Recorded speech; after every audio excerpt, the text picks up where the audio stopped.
মাঝখানে অনেক কটা দিন কোনো ব্লগ পোস্ট করা হয়নি, কেন করিনি। হ্যালো এভরিওয়ান, আমি আবারও চলে এলাম নতুন একটা ভিডিও নিয়ে। হ্যাঁ, মাঝখানে অনেক কটা দিন কোনো ভিডিও পোস্ট করা হয়নি। হঠাৎ করে শরীরটা এতটাই খারাপ হয়ে গেছিলো যে ভিডিও করার এনার্জিই পাচ্ছিলাম না।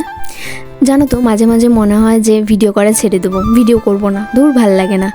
কিন্তু তোমাদের মাঝেই অনেকে আছে যারা আমার ভিডিও দেখতে ভালোবাসে, যারা আমাকে জিজ্ঞেস করে যদি ভিডিও পোস্ট না করি, বলে যে ভিডিও পোস্ট করছো না কেন, ভিডিও কেন করছো না। তারপরে রাস্তাঘাটে দেখা হলে অনেকেই বলে যে তোর ভিডিও দেখলাম, ভালো লাগে, তোর কথাগুলো ভালো লাগে। তখন আরও বেশি উৎসাহ পাই, তখন মনে হয় যে না, কেন করব না, আমার ভিডিও তো দেখছে সবাই, ভালোবাসছে। হ্যাঁ, মানছি আমার ভিউজ কম, ফলোয়ার্স কম, কিন্তু তারই মাঝে অনেকেই আছে যারা আমার ভিডিও দেখতে ভালোবাসে। তো তাদেরকে অনেক থ্যাংক ইউ আমাকে এভাবে উৎসাহ দেওয়ার জন্য। যাই হোক, অনেক বকবক করে নিয়েছি।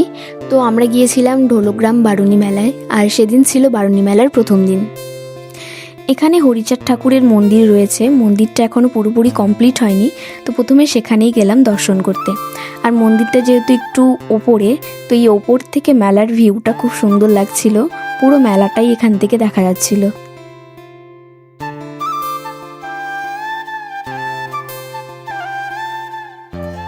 জলপাইগুড়ির গৌরীহাটের মেলা আর এখানকার ঢোলগ্রাম মেলা কিন্তু একই সাথেই শুরু হয়। আর এই মেলাটা গৌরীহাটের মেলার থেকে একটু বড়। বিয়ের আগে পর্যন্ত এই মেলা সম্পর্কে আমি কিছুই জানতাম না। আজকে আমরা মেলায় এসেছিলাম আশপাশটা একটু ঘুরতে, মানে কি দোকান এসছে, কোথায় কি এসছে এসবই দেখতে। এখনও তো অনেক দোকান পুরোপুরিভাবে রেডিই হয়নি।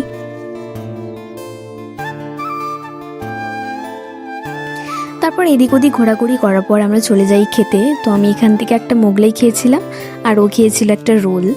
আর ফার্স্ট টাইম আমি ট্রাই করেছিলাম কাঁকড়া, কিন্তু এক্সপিরিয়েন্সটা এত বাজে হবে আমি ভাবতে পারিনি।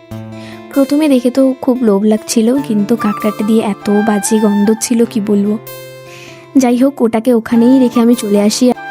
তো আজকের মতো এইটুকুই, দেখা হচ্ছে নেক্সট ভিডিওতে।